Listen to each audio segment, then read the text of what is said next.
Let me begin by thanking the great leaders of the society for thinking of and allowing me to participate this evening. I'd also like to thank Craig, who's not only a board member here, but he's known throughout the district as a champion for Fort Norfolk. He's also a senior program manager and a leader in our organization. I'm normally doling out tasks to Craig and his team, but tonight the tables are turned. Craig signed me up for this task. But I got to tell you, Craig, I've been looking forward to it. So this is one that I'm excited to be here this morning, but I do want to thank you for exercising tasking authority and returning the favor, but I got something for you tomorrow. I'd also like to thank all of you for coming out tonight. I'm honored to have a chance to share and certainly to present before such an esteemed group. As I look out, I see friends. I see folks that understand the importance of history, understand the importance of the past and the role that it plays in our future. I want to use this talk tonight to share a bit of history. I intend to tug on a few threads, historic threads, between me, you, historic Fort Norfolk. You see, presenting this evening in a building with such rich history is also a treat for me. As a West Point grad, I've long held General MacArthur in high regard, this memorial's namesake. His thoughts on competition and the fields of friendly strife are legendary at the Academy. His 1962 farewell address to the Corps of Cadets is recognized as one of the great speeches in American history. In it, he speaks of our beloved land of culture. He speaks of our commitment to protect it. He speaks of the ethics of the American soldier: duty, honor, country. Those three hallowed words, General MacArthur suggests, reverently dictate what cadets ought to be, what they can be, what they will be. He considers them rallying points. I've been a soldier my entire adult life, and every time I hear the speech, I swell with pride and honor, for I don't take this privilege that's been bestowed upon me for granted. I'm a young inner-city kid from Flint, Michigan. I'm honored to be a custodian of our nation's defense. I'm honored to wear this uniform.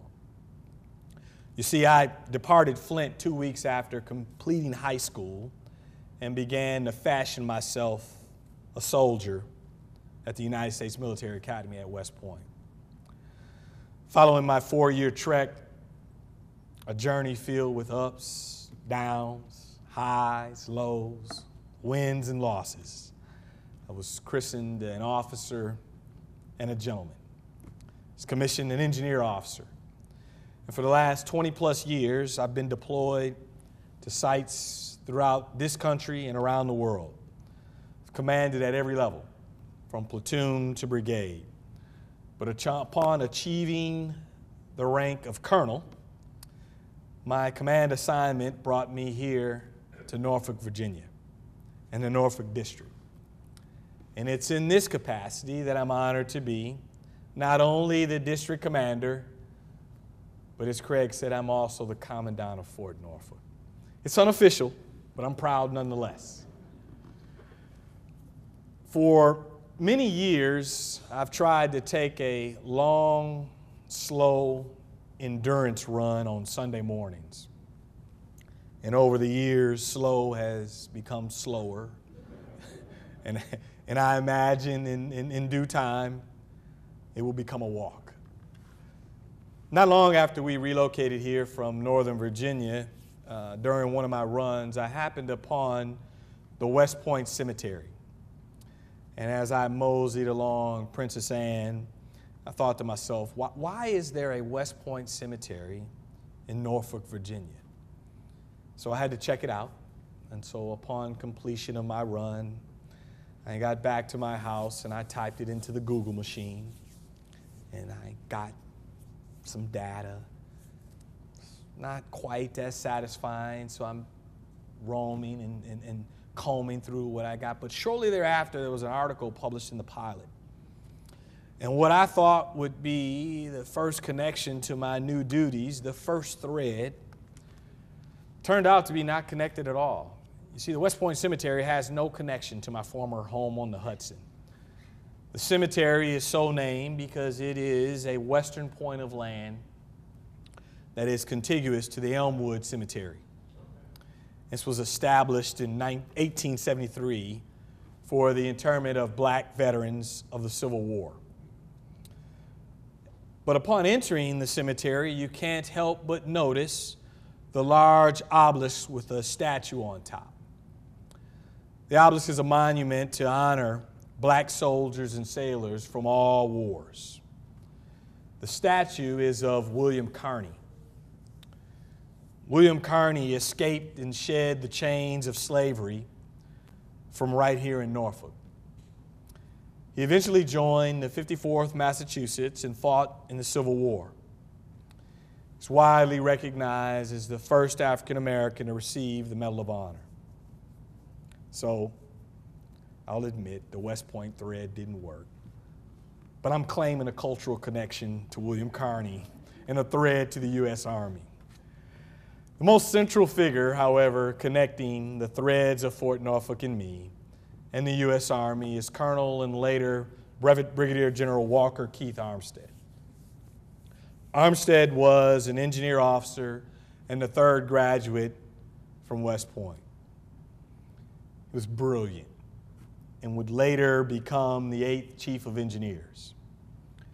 Armstead was the engineer officer for fortifications in the Chesapeake and supervised the improvements that transformed Fort Norfolk into a second system fort. Armstead is also a little-known hero of the Battle of Craney Island. While Armstead prepared the defenses at Craney Island, General Robert Taylor, who was in overall command of the regular and militia forces, convened a war council that voted to abandon those same defenses. After convincing Taylor the island could be defended, a second war council was assembled and this time voted to defend the island, which it did successfully and saved Virginia's largest port, the Gosport Navy Yard, and the USS Constellation. But Walker had a younger brother, George. George was also an Army officer, and he commanded Fort McHenry during the Battle of Baltimore. The Star-Spangled Banner was flying high over the fort, and a certain poet took notice. Our national anthem was inspired by the events at the Battle of Baltimore, one of the key moments in the War of 1812. When Francis Scott Key saw the American flag flying above Fort McHenry amidst the cannon fire, he was inspired to write the historic poem, Defense of Fort McHenry, which later became the song we know as our national anthem. So what's the thread?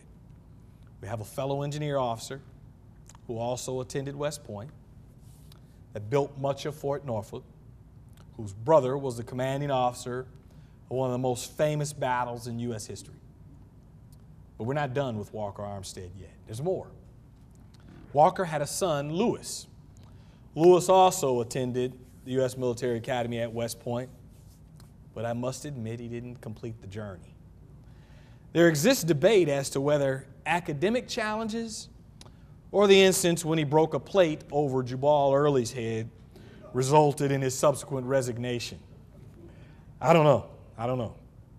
He would later be commissioned nonetheless and fight for the Confederacy during the Civil War. In fact, he played a rather significant role during the Battle of Gettysburg under Robert E. Lee, another West Point grad and another engineer officer. So now we're establishing threads. How about another Walker Armstead connection? This one's even more interesting. Got to go back a few more years, but Walker's uncle William owned a slave named James. James was transferred to the service of the colonial army under Marquis de Lafayette. Started as a messenger, but was later employed as a spy. He successfully gained the confidence of both General Benedict Arnold and Charles Cornwallis. The information provided by James helped Lafayette trap the British in Hampton and then Cornwallis in Yorktown. Since James was a spy and not a soldier, he didn't receive emancipation for his service. It wasn't until 1787 that he was freed by an act of the General Assembly. It's worth noting that James changed his last name from Armstead to Lafayette in recognition of the efforts made by Marquis de Lafayette towards his freedom. Now that we've established an assortment of Armstead family connections, let's return to Fort Norfolk. After Armstead, the fort was commanded by another engineer officer and West Point grad, Sylvanus Thayer. I should highlight here that 13 years ago, I was an instructor in the Department of Mathematics at West Point, where we employed the Thayer method. Under the Thayer method, students do the work before class, they prepare the night prior, and then they arrive at class and they ask questions on that assignment and that work that they performed the prior night, and in preparation for the work that they'll do that evening in preparation for class tomorrow. I have fond memories of this technique. It's very effective, I might add. But I digress. Leading up to the Battle of Craney Island, a significant weakness in the Norfolk defenses was recognized. The east or landward side of Fort Norfolk was nearly undefended. Thayer constructed works for the landward defense of the fort. Thayer went on to become the superintendent of West Point, and it was then that he introduced his formalized method of instruction. I'll offer another connection between myself, Fort Norfolk, and Sylvanus Thayer. 12 years ago, I was the aide-de-camp to the superintendent at West Point, who resided in the home that was once Sylvanus Thayer's home. And so I'm really feeling this thread. I'm really feeling this connection. Thayer is affectionately known as the father of West Point and is certainly a special figure in the becoming of that institution that to this day continues to produce officers in the long gray line.